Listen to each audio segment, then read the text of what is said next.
дар саҳни маҷмаи Аби Маҳмуди Хуҷанди табибону ҳамширагони шафқат ҷамъ омаданд. Бо иштироки раиси шаҳри Хуҷанд Маъруф Муҳаммадзода ва намоянда аз Риёсати тандурустии вилояти Суғд рӯзи табибон дар сатҳи баланд таҷлил карда шуд. Дар оғози чорабини номаи табрикоти раиси вилояти Суғд Раҷаббой Аҳмадзодаро Аҳрор Акбаров сармутахассиси Риёсати тандурустӣ дар вилояти Суғд қироат намуд. Дар он таъкид карда шуд ки соли 2020 барои табибон давраи санҷиши малака буда паҳншавии вируси COVID-19 масъулияти онҳоро дар назди ҷомеа дучанд сохт. Дар давраи ниҳоят ҳассос табибони шаҳри Хуҷанд низ шабонарӯзӣ фаъолият карда вазифаи худро дар назди халқ адо намуда истодаанд.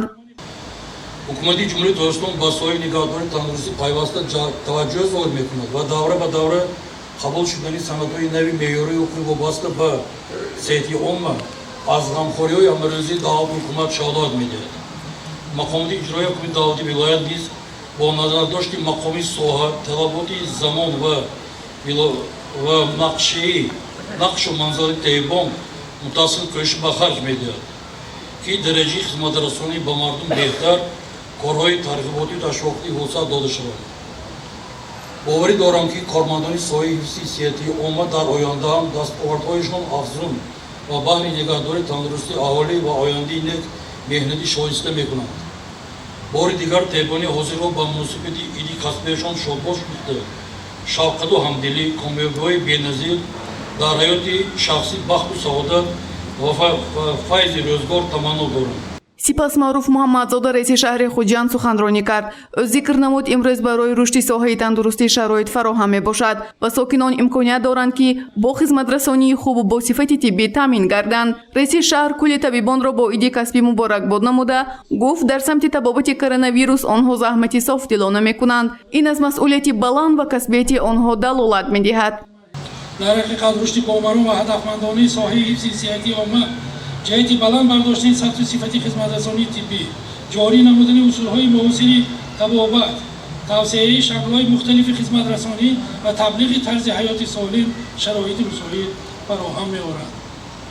мусаллам аст ки фаъолияти самаранок ва ҳадафмандонаи ташкилоту корхонаҳо аз ҷумла муассисаҳои тиббии кишвар бидуни фароҳам овардани заминаи мусоиди моддию техникӣ ғайриимкон аст. ҳукумати мамлакат дар сиёсати иҷтимоии худ навсозиҳоро дар соҳаи тандурустӣ самти афзалиятнок арзёбӣ намуда, маблағгузориро ба ин соҳаи ҳаёта муҳим сол аз сол афзоиш дода, шароити инфраструктураи соҳаро ба талаботи замон мутобиқ гардонда истодааст. дар шаҳри Хуҷанд 16 муассисаҳои тиббӣ, 1 таваллудхона, 3 беморхона, 6 марказҳои саломатӣ, стансияи ёрии таъҷилӣ, дармонгоҳи стоматологии бачагона, маркази мубориза бар зидди бемории сил, маркази ташаккули тарзи ҳаёти солим ва маркази назорати давлатии санитарии эпидемиологӣ фаъолият дорад. Дар ин муассисаҳо зиёда аз 2236 нафар фаъолият мекунанд ки нақши ҳар яки онҳо баҳри сиҳатии омма бузург мебошад. воқеан ҳам имрӯз яке аз рӯзҳои фарахбахш мебошад, рӯзҳои зодрӯзи аломаи соҳаи тандурустӣ Абуалӣ Мисино ва ҳамчунин рӯзи кормандони тиб мебошад ва мехостам кулли кормандони соҳаи тибро ки дар ҳамин шабрӯзҳои фарогирии бемории коронавируси нави COVID-19 фаъолият карда истоданд ва дар ин рӯзҳои вазнин онҳо барои саломатии инсон саҳми бузурги худро гузошта истоданд. мехостам ки табрик намоям ба ҳамаи умуман ба ҳамаи кормандон, аввало тани сиҳат, албатта дарозумрӣ, рӯзгори нек таманно дорам.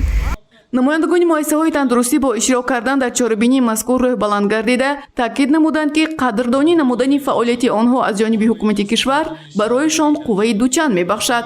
табибон бо боварию қатъият зикр доштанд ки дар ҳама гуна вазъият аз рӯи савганди ёдкардаи худ фаъолият мебаранд. бо сипосномаи мазкур сарфароз гардида мешавад раиси шаҳри Хуҷанд Маъруф Муҳаммадзода. амин вақт ман истифода бурдам ҳамаи табибони Тоҷикистонро, ҳамаи коргарони тибро имрӯзи рӯзи тиб қатъи ҳамашона табрик мекунам. илоҳим Тоҷикистони мо ҳамаи хонадон ба тани сиҳат, хотири ҷамъ таманно дорам. дар вазъияти тантанавӣ барои чанде аз намояндагони пешсафи соҳаи тандурустии шаҳр сипоснома ва тӯҳфаҳои хотиравӣ супорида шуд. гузориши Гулҳаё Камолзода ва Наим Аюбов барои барномаи иттилоотии Хабар.